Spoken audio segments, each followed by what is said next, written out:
Ben Barr here with Scott Zolotorow. Terps dropping a tough defeat here today against Syracuse, 20-3 at home at Byrd Stadium. It was a big blackout Saturday, a big exciting crowd here today, looking to finally secure that 6th win to get them bowl eligible. It would have been their 3rd attempt today, and just really the Terps offense not looking good today at all. Well, the offense looked okay when they were on their own side of the field, and they drove every single time. They got past midfield 8 times. 8 times they went into Syracuse territory, and 7 times came away with no points. And they only came away with 3 points total. So 7 of 8 in Syracuse territory, not scoring. You're never going to win a football game like that. Even if you're playing against a JV football team, it just doesn't happen. You got to score points. They did drive, a lot of drop passes. CJ Brown had a rough day, a couple of bad interceptions in the red zone, but they can come back. They can still bounce back. Yeah, they had a lot of costly mistakes in the Syracuse half of the field where they could have come away with points a lot of the times. But on the other side, Syracuse was paced by a really good rushing effort by Jerome Smith here today. He finished with 118 yards, a pair of touchdown runs, as well as the effort of Terrell Hunt. He looked good today running the option for the Orange. Yeah, Terrell Hunt, I mean, we said the pregame show was going to be a huge threat. He's a Taj Boyd-like quarterback, and Maryland will see another one next week with Logan Thomas. He's a guy, he's a dual threat, the option type.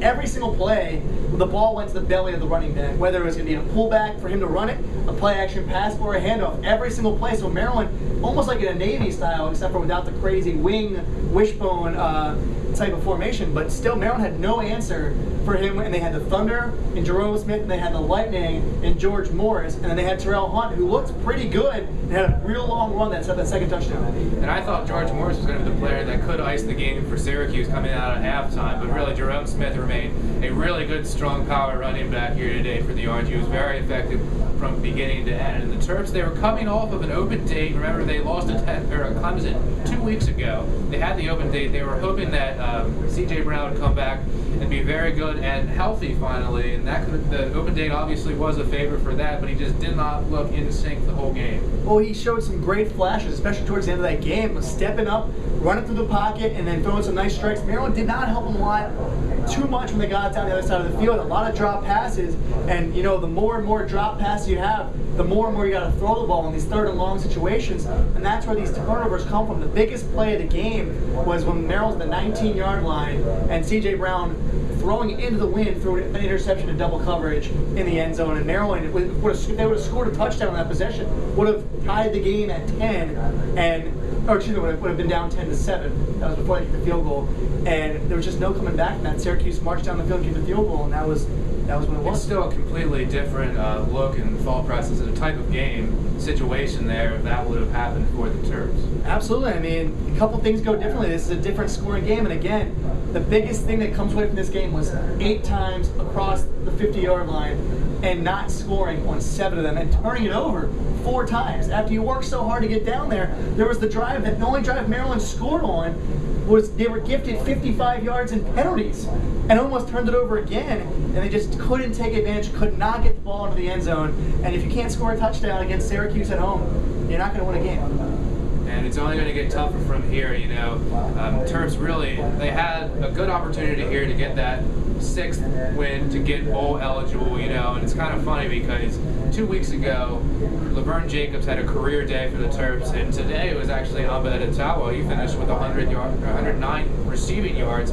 He looked really good today, but obviously it was overshadowed by the sloppy Terps offense, and will likely come away with a pretty good interception cutting that slant route. So it wasn't all for naught. There were still some good performances on the Maryland side.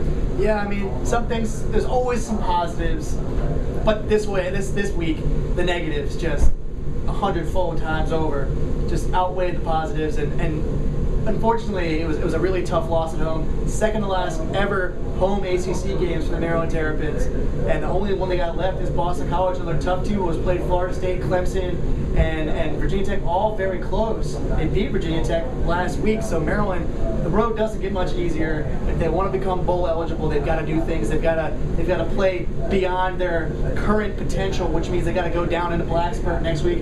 And I'm not saying they have to win that game. They have to give up a good fight because the confidence confidence after losing 20-3 at home. That's got to be a little bit lower and lower and lower each time you turn it over.